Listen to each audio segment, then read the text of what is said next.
Hi guys, welcome back to half space. France 3 Senegal 1 4 കിടിലൻ goal കണ്ട match. കളിനെ പറ്റി പറയുകയാണെങ്കിൽ സെനഗലാണ് ഫസ്റ്റ് ഹാഫ് മൊത്തത്തിൽ കളിച്ചത്. ഫ്രാൻസിന് കാര്യമായിട്ട് ചാൻസുകളൊന്നും ക്രിയേറ്റ് ചെയ്യാൻ കൂടാണ്ട് സെനഗൽ നല്ല രീതിയിൽ ഡൊമിനേറ്റ് ചെയ്ത് ഫിസിക്കലായി കളിക്കുന്നതാണ് നമ്മൾ കണ്ടത്. അപ്പം സെനഗലിന് കിട്ടിയ ചാൻസിനെ പറ്റി പറയുകയാണെങ്കിൽ ഫസ്റ്റ് ഹാഫിൽ ജാക്സന്റെ ഒരു ഷോട്ട് ഉണ്ടായിരുന്നു. ആ ഷോട്ട് പോസ്റ്റ് തട്ടി മൈഗ്നാന്റെ കാലിലും തട്ടിയിട്ട് പുറത്തു വന്ന ഒരു നിർഭാഗ്യകരമായ കാഴ്ചയാണ് നമ്മൾ ഫസ്റ്റ് കണ്ടത്. അതേപോലെ സാദിയോ മാനയ്ക്ക് പല ചാൻസുകൾ കിട്ടുന്നുണ്ട്, പുള്ളിക്കാരൻ അത് കൺവേർട്ട് ചെയ്യാൻ പറ്റുന്നില്ല. അതേപോലെ ഇസ്മായിൽ സാറിന് പല ചാൻസുകൾ കിട്ടുന്നുണ്ട്. ഒരു ഓപ്പൺ ചാൻസ് പുള്ളിക്കാരൻ പോസ്റ്റിന് മുന്നിൽ ഇട്ടത് പുള്ളിക്കാരൻ പുറത്തേക്ക് അടിച്ച് കളിയാണ് നമ്മളാണ്. പക്ഷേ ആ ചാൻസ് വെച്ച് കഴിഞ്ഞാൽ ഇസ്മായിൽ സാർ ഫസ്റ്റ് ഹാഫ് നല്ല രീതിയിലാണ് കളിച്ചത്.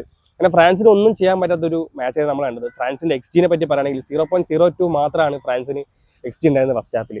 അപ്പോൾ നല്ല രീതിയിൽ തന്നെ സെനഗൽ ഫസ്റ്റ് ഹാഫ് കംപ്ലീറ്റ് ചെയ്യാണ്. പക്ഷേ സെക്കൻഡ് ഹാഫിലേക്ക് വന്ന ടൈമിൽ ഫ്രാൻസ് നല്ല രീതിയിൽ കംബാക്ക് അടിക്കാനാണ് കണ്ടത്. മെന്റാലിറ്റി കാഴ്ചവെച്ചുകൊണ്ട് എങ്ങനെയായിരിക്കണം ഇത്ര നല്ലൊരു ടീം ഓപ്പറേറ്റ് ചെയ്യുന്നത്, എങ്ങനെയായിരിക്കണം കളിക്കുന്നത് ഫ്രാൻസ് നമുക്ക് കാണിച്ചു തരികയാണ്. 60-ാം മിനിറ്റിലാണ് എംബാപ്പേനെ സാദിയോ മാനെ ബോക്സിൽ ഫൗൾ ചെയ്തതിന് ഒരു പെനാൽറ്റി അപ്പീൽ വരുന്നത്. അത് ഇനീഷ്യലി റെഫറി പെനാൽറ്റി കൊടുക്കുന്നില്ല, വാർ ചെക്ക് ചെയ്തിട്ടും പെനാൽറ്റി അല്ലെന്നാണ് പറഞ്ഞത്. അത് കോൺട്രവേഴ്ഷ്യൽ ലിസ്റ്റ് ആൾക്കാർ പറയുന്നുണ്ട്. പക്ഷെ എന്നെ സംബന്ധിച്ചോളം കാര്യമായിട്ടുള്ള കോൺടാക്റ്റും ഒന്നും ഇല്ലെന്നാണ് എനിക്ക് തോന്നുന്നത്. അത് കഴിഞ്ഞ് 66-ാം മിനിറ്റിൽ എംബാപ്പയ്ക്ക് ഒരു ഗോൾ അടിക്കുകയാണ്. ഒലീസ നൽകിയ ഒരു കിടിലം പാസ് നിന്ന് ഒരു ചീക്കി ഫിനിഷിലൂടെ എംബാപ്പെ അങ്ങനെ സ്കോർ ബോർഡ് ഓപ്പൺ ചെയ്യാണ്. അതിൻ്റെ തൊട്ട് മുമ്പേ ഒലീസ ഇതേപോലത്തെ ഒരു പാസ് കൊടുക്കേണ്ട എംബാപ്പയ്ക്ക്, പക്ഷേ അത് എംബാപ്പയെ കണക്ട് ചെയ്യാൻ പറ്റുന്നില്ല.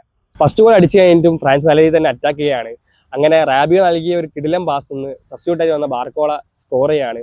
ഫസ്റ്റ് ഗോൾ പോലെ തന്നെ ഒരു അടിപൊളി അസിസ്റ്റും അതേപോലെ തന്നെ ചീക്കി ഫിനിഷും വീണ്ടും ആവർത്തിക്കുകയാണ് ഫ്രാൻസ്. അങ്ങനെ ഫ്രാൻസിന്റെ ലീഡ് 2-2 വരെയാണ്. ഇഞ്ചുറി ടൈമിലാണ് സെനഗൽ അവരുടെ ഫസ്റ്റ് ഗോൾ സ്കോർ ചെയ്യുന്നത്. PSG-ന്റെ 18 വയസ്സ് മാത്രമല്ല എംബായ എന്ന് പറഞ്ഞ പ്ലെയറാണ് സെനഗലിന് വേണ്ടി സ്കോർ ചെയ്യുന്നത്. അതും ഒരു അടിപൊളി ഗോളായിരുന്നു.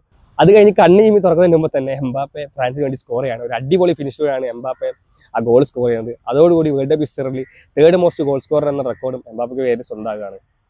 ഈ ഒരു ഗോളോട് കൂടി ഫ്രാൻസിന് വേണ്ടി ഏറ്റവും കൂടുതൽ ഗോൾ എന്ന ഒലിവിയർ ജിറൂദിന്റെ റെക്കോർഡ് എംബാപ്പെ മറികടക്കാണ്. 99 മാച്ചിൽ 58 ഗോളാണ് എംബാപ്പെ അടിച്ചു കൂട്ടിയത്. അങ്ങനെ ഫസ്റ്റ് ഹാഫിൽ ഒരു മോശം പ്രകടനത്തിന് ശേഷം സെക്കൻഡ് ഹാഫിൽ മെന്റാലിറ്റി കാഴ്ചവെച്ച് ഫസ്റ്റ് വിന്നോട് കൂടി ഫ്രാൻസ് അങ്ങനെ വരവ് അറിയിച്ചിരിക്കുകയാണ്. അപ്പോൾ നിങ്ങൾ ഈ മാച്ച് കണ്ടവരാണെങ്കിൽ നിങ്ങളുടെ ഒപ്പീനിയൻസും തൊട്ട് കമന്റ് ചെയ്യുക. Next time peace out.